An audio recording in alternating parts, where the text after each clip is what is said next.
안녕하세요. 온통보감 한의사 박경숙입니다. 최근에 어지러움증으로 고생해 본 적 있으세요? 어지러움증이 생기면 막 두려운 마음이 들죠. 그런데 어지러움증이라고 해서 다 같은 것이 아니라 동반되는 증상에 따라서 그 원인이 다를 수 있는데요. 예를 들면 눈에 막 팔이나 이렇게 꽃이 왔다 갔다 하는 것처럼 이렇게 뭔가 보이고, 아니면 순간 이렇게 아득해진다든지 순간 아찔하다든지, 이런 어지러움은 빈혈로 인한 어지러움일 확률이 굉장히 높아요. 그리고 앉았다가 일어날 때 이렇게 그럴 때만 어지럽다 하는 것들은 이제 기립성 저혈압에 의한 그런 어지러움인데요. 자, 오늘은 뇌경색 전조 증상으로서의 어지러움에 대해서 말씀을 드릴까 해요. 제가 환자분들께 가끔 이런 질문을 해보거든요. 여러분들은 어떤 질병에 가장 걸리기 싫으냐, 이제 이런 말씀을 이제 여쭤보면, 첫 번째가 치매, 두 번째가 이제 뇌경색 중풍이죠. 그리고 세 번째 암, 이런 순서로 말씀을 하시더라고요. 누구나 이 뇌경색 중풍을 이제 피해가고 싶고, 오기 전에 이제 예방을 하고 싶은 이런 마음이 있을 텐데요. 뇌경색의 전조 증상을 잘 이해를 하면 예방이 훨씬 수월하겠죠. 자, 그런 측면에서 같이 알아봤으면 좋겠는데요. 자, 첫 번째 이제 어지러움 증상이 있다고 했어요. 그런데 이 어지러움증이 아침에 유난히 더 심한 경우가 있어요. 자, 빈혈이라는 것은 그냥 수시로 이렇게 눈에 아른거린다든지 아찔하다, 이런 어지러움이라고 했잖아요. 그런데 뇌경색 그 전조 증상으로 해서의 어지러움증은 특히 아침에 더 그런 경우가 많은데, 왜 그러냐면 우리가 움직이다 보면 그래도 혈액이 좀 잘 돌게 돼요. 혈관을 이완시켜주는 물질이 나오면서 이제 혈액순환이 잘 되는데, 그래서 찌뿌둥하다가도 움직이면 좀 몸이 편안해지잖아요. 그런데 이 자는 동안에는 움직이지 않기 때문에 혈액순환이 최소한으로 줄어든단 말이에요. 그러다 보니까 아침에 깨서 막상 내가 움직여야 되는데 이게 몸에 돌고 있는 혈액량 자체가 너무 적어서 머리로 혈액이 잘 못 오니까 이 어지럼증을 느끼는 거예요. 그래서 이게 이제 뇌 쪽으로 혈액이 잘 못 가서 허혈성 뇌경색이 생길 수도 있는 거죠. 자, 이렇게 아침에 일어났을 때 특히 심한 어지럼증이 발생한다, 이런 분들 뇌경색 전조증이다, 이렇게 이해를 하시면 되겠고요. 자, 두 번째는 뒷목이 뻣뻣하다. 그래서 우리가 드라마를 이렇게 본다든지 그러면 되게 쓰러질 때 막 이렇게 뒷목 막 부여잡고 이렇게 쓰러지잖아요. 뒷목이 뻣뻣해지면서 이렇게 붓는 것 같고, 그리고 세 번째는 뒷목이 뻣뻣하지다 못해서 이 머리가 막히는 느낌이 드는 거예요. 그래서 머리 막히는 느낌이 느낌으로서만 그런 게 아니라 실제로 숨을 쉬기가 힘들어서, 왜 이렇게 잠을 자다가 그걸 뭐라고 하죠? 막 코를 심하게 부는, 이제 골다가 갑자기 숨을 멈췄다가 제 흉내를 잘 냈나요? 막 이런 분들 있잖아요. 숨이 막혔다가 갑자기 이렇게 죽을 것처럼 이런 식으로 쉬는 거, 이런 막히는 느낌. 제가 몇 번 흉내를 냈는데 아마 정확할 거예요. 이렇게 머리가, 뒷목이 뻣뻣하다가 머리가 막히는 느낌이 들면서 숨쉬기가 힘든 이런 경우. 그런데 그 정도가 어느 정도냐면 아예 반듯하게 누울 수 없을 정도로, 반듯하게 누우면 베개에 머리가 닿아야 되잖아요. 근데 그 닿는 것 자체가 이제 더 그걸 누르면서 이제 순환이 더 안 되니까 아예 반드시 누울 수가 없는 거예요. 너무 괴로워서 이제 옆으로 이렇게 웅크리고 자게 되는 거죠. 자, 이렇게 뒷목이 뻣뻣하고 머리가 이제 베개를 될 수 없을 정도로 반듯하게 눕기 어렵다, 이제 이런 증상이 있고요. 그러다 보니까 이제 눈이 침침하다, 아니면 막 앞에가 안개 낀 것처럼 푸옇다, 이렇게까지 표현하시는 분들도 있으세요. 그런 경우가 있고, 그리고 이제 가슴이 막 두근거린다. 머리 쪽으로 혈액순환이 이렇게 안 되는데 이제 가슴 쪽에서 또 혈액순환이 잘 될 리가 없잖아요. 그러다 보니까 이제 두근거리는 증상이 같이 나타날 수 있고요. 그리고 실제로 맥을 잡아보면 이제 맥이 막 불규칙하게 이렇게 뛰는 경우들이 많아요. 자, 그리고 이제 쥐가 잘 난다. 그러니까 이 손발에 막 이제 팔다리에 쥐가 나면 이제 이게 그냥 일시적인 증상이라고 이렇게 이해를 하시는 분들이 많은데, 그런데 뭐 가끔가다 우리가 너무 막 무리를 했다든지, 운동을 평소에 하던 것보다 너무 심하게 했다든지, 이런 식으로 해서 근육에 쥐가 나는 건 있을 수 있어요. 그런데 하루가 멀다 하고 막 계속 쥐가 난다든지, 아니면 막 이렇게 막 뒤틀려서 이렇게 주물러서 이제 풀었는데도 또 좀 이따 쥐가 난다든지, 이것은 혈관이 극히 이제 망가진 상태라고 이해를 하셔야 되는 거거든요. 자, 이럴 때 자, 몇 가지 말씀드렸는데, 물론 다른 여러 가지 증상도 있지만, 제가 지금 말씀드린 것은 정말 내일의 뇌경색이 와도 이상하지 않을 만큼 그 긴박한 상황까지 와 있을 때 이런 증상이 있을 수 있어요. 자, 첫 번째, 아침에 일어났더니 너무 심하게 어지럽다, 뒷목이 뻣뻣하다, 그러면 뒷머리에 막히는 느낌이 들면서 숨을 제대로 쉴 수가 없고, 그리고 베개를 베고 반듯하게 누울 수가 없다. 그러면서 이제 눈이 침침하고 가슴이 두근거리고 손발에 쥐가 너무너무 자주 난다. 이럴 때는 뇌경색이 정말 임박해 있다. 이제 이런 생각을 하고 정말 조심을 해야 되는데요. 이런 증상을 가지고 있는 분들은 병원에 내원을 분명히 하실 거잖아요. 그래서 뭐 혈전 용해자라든지 아스피린이라든지 뭐 고지혈증 약이라든지 여러 가지 약을 드시고 있단 말이에요. 근데 왜 이런 약을 먹어도 이게 개선이 안 되냐. 이제, 그리고 약을 먹어도 분명히 중풍 환자들이 발생을 하잖아요. 그죠? 우리가 약을 챙겨 먹어서 뇌경색이나 뇌출혈이 발생하지 않을 것 같으면 지금 현대인들이 거의 뭐 50대 이후에는 절반에 가까운 분들이 이렇게 이제 혈액순환과 관련된 약들을 드시고 계신데도 불구하고 분명히 이 뇌경색 환자분들은 자꾸 늘어만 간단 말이에요. 자, 이게 왜 그럴까? 이 혈관 그림 하나를 보면 이해가 되실 거예요. 그러니까 내가 약을 먹어도 또 혈액순환 개선제를 먹어도 왜 이렇게 뇌경색에 가까운 이런 증상이 나타나냐? 여기에 대한 설명을 드리는 거예요. 제가 또 AI를 시켜서 그림을 표현하라고 이제 이렇게 저렇게 설명을 해줬는데, 자, 이게 하늘색으로, 파란색으로 표시된 부분이 가장 건강한 혈관이에요. 자, 건강한 혈관이라는 것은 혈관벽 자체가 튼튼하게 있고, 그리고 거기에서 혈관을 이완시켜주는 물질인 산화질소가 잘 분비되고 있고, 이런 상태일 때 혈관이 가장 튼튼하고요. 자, 그런데 이제 조금 지나 보니까 혈관 내피가 혈관의 맨 안쪽을 내막이라고 하는데 그 내막의 그 중에서도 안쪽 세포, 내피세포가 망가지기 시작을 하는 거예요. 자, 2단계가 이제 2단계고요. 2단계 정도에서는 그냥 약을 조금만 복용을 해도 쉽게 좋아질 수가 있어요. 자, 그리고 이제 3단계 정도 가면 어떻게 되냐면 여기에 이제 스몰 LDL이 너무 많아지고 얘가 내피세포 밑으로 막 이제 파고 들어가는 거예요. 내피세포가 막 이제 망가지니까. 혈관 내막이 망가지니까 파고 들어가고 그러면 그것이 그 안에서 막 산화가 되는 거예요. 산화가 되면서 이제 그거를 이제 뭐 대식세포라고 하나요? 마크로파지 이런 것들이 막 그걸 잡아먹어요. 그러면서 이제 막 쓰레기를 쌓아두는 거예요. 잡아먹었는데 얘가 거기에서 이제 하나가 아니라 2개, 3개 막 이렇게 모이면서 이게 이제 지방덩어리가 되는 거예요. LDL이라는 것이, 스몰 LDL은 이제 단백질이라는 다른 성분도 있지만 여기에 거의 기름덩어리잖아요. 그런 것들이 혈관 내막 밑에 막 쌓이는 거예요. 그래서 혈관 내막이 막 부풀어 올랐어요. 그러면 어떻게 되겠어요? 전체 혈관이 막 좁아졌죠. 자, 4단계까지 왔어요. 그랬더니 혈관이 이제 절반 이하로 좁아졌어요. 자, 이 상태가 되면, 자, 그러면 이 상태에서는 혈관 내피에서 혈관을 확장시켜주는 산화질소가 생성이 되는 거거든요. 근데 혈관 확장되는 그런 물질을, 그 물질을 생성하는 어떤 약이라든지 음식을 먹는다 해도 효과를 별로 낼 수가 없는 것이 이 혈관 내피와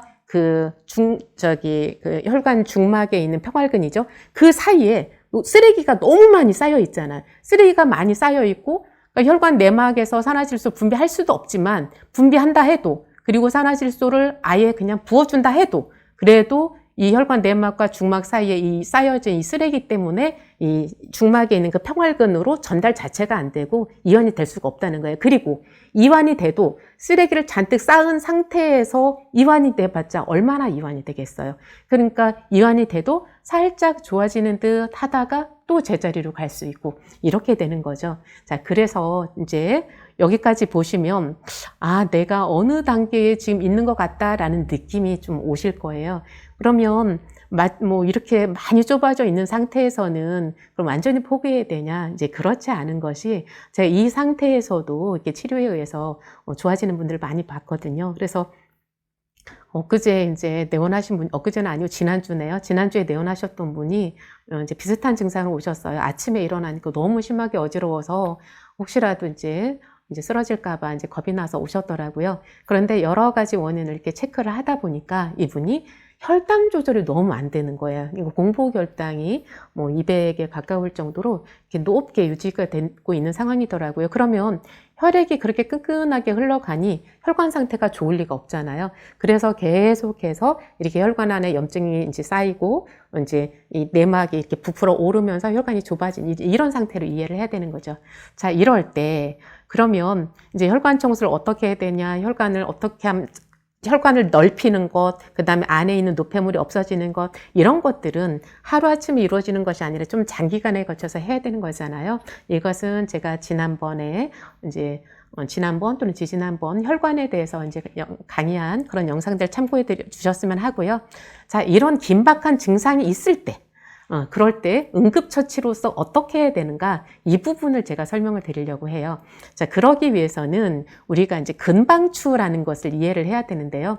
근방추라는 것은, 근육이라는 것은 이제 이완됐다, 수축됐다 이런 기능을 하게 되잖아요. 그런데 근육의 어떤 길이 또는 근육이 늘어나는 속도, 이제 길이의 변화, 속도의 변화 이런 것이 있을 거잖아요. 그런데 그 근육 길이의 변화나 속도의 변화가 너무 급격하게 일어날 때 그것을 원래 상태로 돌려주는 이제 그 기능을 하는 것이 근방추예요. 그러니까 근방추라는 건 감각 수용기인데, 그러니까 근육이 너무 빨리 막 늘어나려고 할 때 아니면 급격하게 팍 빠른 속도로 늘어나려고 할 때 그것을 딱 캐치해서 이제 제자리로 갖다 놓을 수 있는 이런 기능을 가지고 있는 것이 근방추라는 건데, 우리 온몸에서 근방추가 가장 많이 분포하고 있는 것이 후두하근이에요. 뒷머리, 그 머리 아래쪽에 있는 그 근육에 근방추가 제일 많다는 거예요. 자, 근방추가 거기에 그렇게 많은 데는 이유가 있겠죠. 우리의 목은 굉장히 얇잖아요. 우리 온몸에서 봤을 때는. 근데 머리는 굉장히 무겁잖아요. 이 무거운 머리를 이게 목이 지탱하기 위해서는 여기 근육이 해주는 일이 그만큼 많고 또 튼튼해야 될 거예요. 그러니까 예를 들어서 우리가 졸릴 때 이렇게 조는데 그냥 잡아주는 그 기능이 없다라면 목이 막 무한정으로 이렇게 앞으로 구부러질 거 아니에요. 그러면 근육이 막 뒷목이 늘어나고 이럴 거잖아요. 그런 것들을 잡아주는 역할을 해야 되는데, 그래서 이 머리가 무겁고 하는 일이 너무 많기 때문에 이 뒷목에는 이제 근방추가 많다 이렇게 이해를 하셔야 되는데, 그래서 그 뒷머리에 있는 그 근육을 한번 볼게요.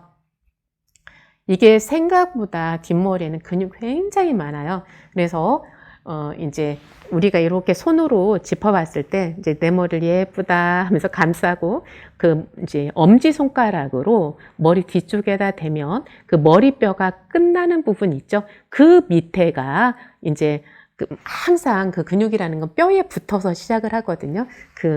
이제 뼈가 끝나는 그 부분에 붙어서 이제 이 목으로 내려가는 근육들이 시작을 하는데, 거기에 근육이 한두 가지가 아닌 거예요. 그래서 근육의 이름을 외울 필요는 없는 거고요. 그 뼈 밑에 근육이 집중적으로 많이 분포되어 있다 이렇게 이해를 하시면 되는 거예요. 그래서 그 근육을 풀어주면 되는데, 이제 옆쪽으로는 귀 밑에, 귀 바로 뒤에 있는 뼈를 유양돌기라고 하는 거 아시죠? 자, 거기에서부터 유양돌기 바로 밑에서부터 이제 머리 뒤쪽으로 이렇게 풀어주시면 되는데, 그거를 자, 제가 한번 이렇게 보여드려 볼까요? 그냥 뭐 별다른 방법은 없어요. 이렇게 귀 바로 뒤에 뼈에다 대고 거기를 꾹 눌러주는데, 그냥 살살 문질러서는 이게 의미가 없는 것이 이 심부 근육이 이제 문제가 생긴 거기 때문에 꾹 눌러줘야 돼요. 그래서 이렇게 마사지를 해주는 것이 아니라, 물론 그냥 마사지도 해주면 안 하는 것보다는 낫겠죠. 근데 그게 아니라 여기를 꾹 눌러주고 좀 아프다 싶을 정도로 눌러줬다가 이렇게 좀 한 5초 있다가 떼어주고, 또 그 밑으로 옆으로 또 이렇게 눌러줬다가 떼주고, 눌러줬다가 떼주고, 이런 식으로 그 머리 뼈 밑에 귀 뒤에 있는 유양돌기에서부터 뒤쪽으로 쭉 가운데까지 이렇게 눌러주시면 되는 거예요. 그리고 이제 또 한 가지는 이제 혈관을 보면, 자, 머리 쪽으로 가는 혈관이 어디에서부터 뻗어나왔는지를 이제 살펴보셔야 되는데, 자, 심장에서 혈관이 나와서 이것이 양쪽 이렇게 이제 흉쇄유돌근이라고 하죠. 이 흉쇄유돌근을 따라서 그 안쪽으로 이렇게 경동맥이 분포가 돼요. 그래서 경동맥이 양쪽 목 따라서 쭉 가는데, 근데 그것이 굵은 가지가 그대로 가는 게 아니라 가다가 바로 이 턱 주변에서 갈라지게 돼 있어요. 그래서 여기를 총경동맥이라고 하고 요것이 얼굴 쪽으로 가는 외경동맥과 그다음 머리 안쪽으로 가는 내경동맥으로 이렇게 갈라지게 돼 있어요. 자, 우리가 물줄기가 흐르다 보면 항상 가지 치는 곳에서 막힘 현상이 생길 수 있잖아요. 그러니까 막 굵은 가지는 가다가 이렇게 이제 갈림길이 생기면 거기에 쓰레기가 쌓이는 경우가 제일 많단 말이에요. 그리고 또 실제로 여기에는 그 이제 림프절들이 많아서 우리가 이렇게 나이가 들다 보면 여기 귀 밑에가 불룩해지면서 여기가 수북해지잖아요. 그래서 얼굴도 좀 크게 느껴지기도 하고 실제로는 거기에 이제 쓰레기들이 많이 쌓이는 건데, 그러니까 쓰레기가 많이 쌓이기도 하고, 그러니까 림프절이 이제 붙는 거죠. 그것뿐만이 아니라 혈관이 가지쳐서 거기 그 혈관 안에도 막힘 현상이 많이 생길 수 있다는 거예요. 그래서 자, 아까 머리 밑에 후두근 여기를 이렇게 꾹 누른 마사지를 해줄 수 있다고 그랬죠? 근데 이번에는 이제 이렇게 올라가는 그 혈관을 따라서 마사지를 해주는 거예요. 그게 뭐냐면 이 흉쇄유돌근을 이렇게 쥐어주면 되는 거예요.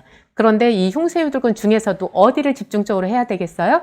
여기 가지치는 곳, 이제 딱 요 턱에서 그 옆에 있는 부분, 여기를 이렇게 쥐듯이 근육을 이렇게 쥐듯이 이쪽을 이렇게 마사지를 해주는 거예요. 그러면 이 가지총굿을 이렇게 풀어주면 머리 쪽으로 가는 혈액순환이 훨씬 좋아지겠죠.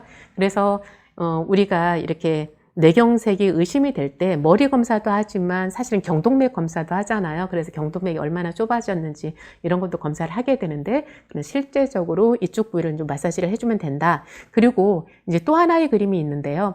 자, 이번에는 심장에서 나와서 혈관이 이렇게 흉쇄유돌근을 따라서 가고, 또 하나는 약간 뒤쪽으로 해서 그 경추 옆부분으로 해서 올라가는 추골동맥이라는 게 있어요. 그래서 머리로 올라가는 혈관은 크게 두 가지예요. 자, 경동맥과 추골동맥 이렇게 두 가지가 있거든요. 그래서 이 그림에서 보시면 이 추골동맥이라는 것은 그 척추 바로 옆 라인을 따라서 가거든요. 그래서 이렇게 목을 만졌을 때 제일 쑥 들어가는 부분이 있어요. 그 부위를 이렇게 눌러주시면 되는데, 그걸 머리를 그것도 이렇게 하려면 좀 힘이 안 들어갈 거예요. 엄지손가락으로 이렇게 뒷머리를 감싸면서 이렇게 보이실까요? 이런 식으로 이렇게 해드리는 거예요. 자, 이렇게. 그래서 좀 이해가 되셨을까요? 뇌경색의 전조 증상 말씀을 드렸고, 이제 어디 부위를 마사지를 해주면 그 응급 상황의 증상에서 도움이 될지 이렇게 말씀을 드렸는데요. 제가 지난 시간에 그 혈액순환이 잘 안 될 때, 특히 가슴이 두근거리거나 답답할 때 이제 흉곽을 마사지하는 방법 이렇게 말씀을 드렸었는데, 그때 사용했던 도구를 이용하시면 훨씬 편할 수 있으세요. 그래서 이거를 이렇게 한번 켜서 이제 제가 3단으로 놨어요. 이제 손으로 하면 힘드니까. 그리고 얘는 이제 손보다 조금 더 예리하게 작용할 수 있기도 하고, 그리고 이제 630 이제 나노미터의 붉은 파장이 나오면서 따뜻해지고 있는 두 가지 효과가 있단 말이에요. 그래서 이걸 갖다가 이렇게 돼서 이렇게 되고 지그시 되고 있는 거예요. 뭐 가족이 해줄 수 있다면 더 좋겠지만 내가 하는 것도 괜찮아요. 그래서 되고 있다가 또 옆으로 이렇게 이동을 하고요. 이제 이런 식으로 풀어줄 수가 있는 거예요. 그리고 이 흉쇄유돌근은 유양돌기에서부터 이렇게 여기에다 대고 밑에는 손으로 이렇게 잡아 다니는 거예요. 이런 식으로 이렇게. 그 귀 밑에 있는 데가 제일 중요하다고 그랬죠? 경동맥이 가지쳐서 갈라지는 부분. 여기를 이렇게 한 10초 정도 이렇게 늘려주면 되세요. 자, 이런 식으로 해줄 수가 있어요. 뇌경색 누구나 피해가고 싶죠. 그럴 때 이렇게 마사지하는 방법 말씀을 드렸고요. 자, 이렇게 했는데도 어지럼증이 잘 개선이 안 된다든지, 머리가 심하게 막 깨질 것처럼 아프다 하시는 분들은 이제 어디를 더 하면 되냐면, 머리에는 아기들 태어났을 때 한 돌 될 때까지는 여기 머리가 딱 막히지 않고 이렇게 뚫려 있는 거 아시죠? 숨구멍이라고도 하잖아요. 숨구멍이라고도 하고. 그게 이게 머리뼈라는 게 그냥 통으로 된 것 같지만 사실은 통으로 된 게 아니라 연결이 돼 있거든요. 그래서 여기 정 가운데를 뭐라고 하는지 아시죠? 백회라고 하잖아요. 여기 앞에서부터 이렇게 백회까지를 연결을 해서 그 정중앙을 그 봉합선이라고 하거든요. 이거를 여기를 이렇게 대고 이렇게 흔들어 주는 거예요. 이렇게. 이런 식으로 이렇게 해줄 수가 있고, 그 다음에 이제 측두근 이쪽이에요. 옆머리가 막 아프시다고 하는 분들은 여기다 대고 이런 식으로 지그시 누른 상태에서 살살 이렇게 움직여주면 되는 거예요. 너무 세게 하지 않아도 돼요. 대략 방법을 이해하셨나요? 이 정도면 운동부관 가족 여러분들은 다 이해하셨을 것 같은데요. 자, 뇌경색의 전조 증상, 어지러움증, 그 다음에 뒷목이 많이 뻣뻣하다, 그리고 뻣뻣하다 못해서 이렇게 뒷머리가 막히는 느낌이 들고 베개를 잘 벨 수가 없다, 그리고 이제 숨이 차거나 가슴이 두근거린다, 쥐가 너무 자주 난다, 이런 증상이 있다라면 이제 안에서 이제 혈관 자체를 고치는 그런 노력도 해야 되겠지만, 응급 상황에서는 이렇게 후두근을 풀어주고, 이제 이거 흉쇄유돌근과 이제 추골동맥이 지나가는 부위를 마사지해서 좀 풀어줄 수 있다. 여기까지 이제 방법을 알려드렸습니다. 급한 상황에서는 이런 것들이 도움이 됐으면 좋겠고요. 그런데 더 중요한 것은 급한 상황이 아니라 오히려 급한 상황 오기 전에 약간의 이런 조짐이 있을 때 이런 것들을 하면서 이렇게 예방하고 피해갈 수 있으면 더 행복하겠습니다. 자, 고맙습니다. 다음 시간에 또 뵙겠습니다.